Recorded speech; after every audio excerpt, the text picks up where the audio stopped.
Hello Sarath, ఏం చేస్తున్నావు sir? ఇక్కడున్న సబ్ హెడ్డింగ్స్ అన్నిటికీ ఫస్ట్ సబ్ హెడ్డింగ్కి ఉన్న ఫార్మాట్ని అప్లై చేయడానికి ప్రతి ఒక్క సబ్ హెడ్డింగ్ని సెలెక్ట్ చేసి ఇక్కడ బోల్డ్, ఇటాలిక్, ఫాంట్, కలర్, సైజ్ అన్నీ అప్లై చేయడానికి చాలా టైం తీసుకుంటోంది. దీనికోసం ఏదైనా షార్ట్ కట్ కీ చెప్పండి. తప్పకుండా శరత్, కావాల్సిన ఫార్మాట్ని సెలెక్ట్ చేసి Ctrl+Shift+C ప్రెస్ చేయాలి.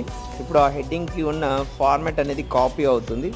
రిమైనింగ్ హెడ్డింగ్ని సెలెక్ట్ చేసి Ctrl+Shift+V ప్రెస్ చేస్తే ఆ హెడ్డింగ్కి అదే కలర్, అదే సైజ్, ఫాంట్ టైప్ అన్నీ కూడా అప్లై అవుతాయి. ఇలా Ctrl+Shift+C ద్వారా ఫార్మాట్ని కాపీ చేసి Ctrl+Shift+V ద్వారా పేస్ట్ చేయొచ్చు. ఒకవేళ ఫార్మాట్ని రిమూవ్ చేయాలంటే Ctrl+Spacebar ఇస్తే ఆ ఫార్మాట్ అనేది రిమూవ్ అవుతుంది. ఇలాంటి ఇన్ఫర్మేటివ్ వీడియోస్ కోసం వీడియోని లైక్ చేయండి, ప్లీజ్ సబ్స్క్రైబ్ చేయండి.